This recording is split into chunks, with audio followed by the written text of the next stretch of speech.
আমরা আন্দোলন সংগ্রামে আমরা সভা সেমিনার বিভিন্ন সিম্পোজিয়ামে আমরা কিন্তু শেখ হাসিনার রক্তচক্ষুকে উপেক্ষা করে রাষ্ট্রের সর্বোচ্চ ক্ষমতা উপেক্ষা করে কিন্তু আমরা আন্দোলন সংগ্রাম করেছি এবং আমরা প্রতিবাদ করেছি, প্রতিরোধ করেছি এবং প্রতিরোধ করার চেষ্টা করেছিলাম। আপনারা দেখেছেন রাজপথে আমরা কিন্তু হাইব্রিড না, আমরা 36 দিনে নেতা হয়ে আসিনি। আমাদের শ্রম, মেধা, অর্থ এবং ত্যাগের বিনিময় এই দেশে যে বিপ্লব হয়েছে, এদেশে গণ অভ্যুত্থান হয়েছে, সেই গণ অভ্যুত্থানকে আজকে বিভিন্নভাবে ষড়যন্ত্রের চারিদিকে ষড়যন্ত্রের জাল বুনে রাখছে। অতএব আমাদের নেতা জনাব তারেক রহমানের যে সুদক্ষ নেতৃত্বে এবং তারেক রহমানের নেতৃত্বে বাংলাদেশে যে গণ অভ্যুত্থান হয়েছে, সেই গণ অভ্যুত্থানের অর্জনকে আমাদেরকে ধরে রাখতে হবে। আমরা কে কি বলছে, কে কি করবে, কে কি করছে সেটা আমরা শুধু অনুবক্ষণ করবো, আমরা শুধু দেখব, কিন্তু আমরা তার প্রতিবাদে এবং সেটাকে আমরা কিভাবে মোকাবিলা করব সেজন্য আমাদের কৌশল অবলম্বন করে আমাদেরকে আগামী দিনে রাজপথে আন্দোলন সংগ্রাম সহ বিভিন্ন কর্মসূচি আমাদেরকে দায়িত্বশীল ভূমিকা নিয়ে পালন করতে হবে। আজকে আমরা দেখেছি অনেক নেতার আবির্ভাব হয়েছে।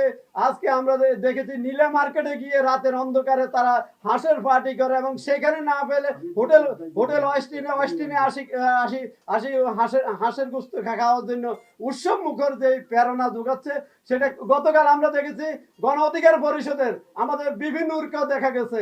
আজকে আমরা কিসের আলামত দেখছি? এটা জনগণের অর্থ লুণ্ঠন করে, জনগণের কষ্টার্জিত সম্পদে ট্যাক্সের টাকা লুণ্ঠন করে আজকে দেশে বিদেশে আওয়ামী লীগ পালিয়ে গেছে এবং আওয়ামী লীগের কিছু অনুসারীরা আজকে দেশকে কিভাবে কুলুষিত করছে এবং দেশের মানুষকে কিভাবে বিকৃত করে এবং দেশের মানুষকে কিভাবে জিম্মি করে আজকে জনগণের ভোট অধিকার হরণ করার জন্য বা জনগণের ভোট অধিকারকে তারা কিভাবে বিভিন্নভাবে ষড়যন্ত্রে মেতে উঠেছে।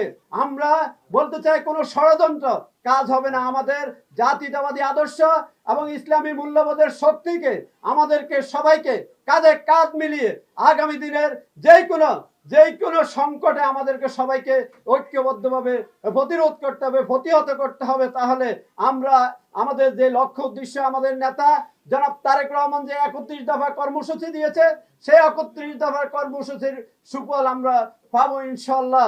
আগামী দিনে যে রোডম্যাপ ঘোষণা হয়েছে আগামী ফেব্রুয়ারি, সেই রোডম্যাপ অনুযায়ী নির্বাচন অনুষ্ঠিত হবে।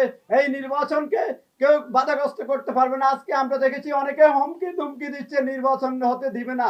এই নির্বাচন কি তোমার বাবার সম্পত্তি? যারা দীর্ঘ আন্দোলন সংগ্রামে রাজপথে অগ্রণী ভূমিকা রেখেছে তাদেরকে বাদ দিয়ে উড়িয়ে এসে জুড়ে বসে তোমরা এখন বলছো নির্বাচন হতে দিবে না। নির্বাচন তো কেউ এই নির্বাচনকে বাধাগ্রস্ত করতে পারবে না, প্রতিহত করতে পারবে না।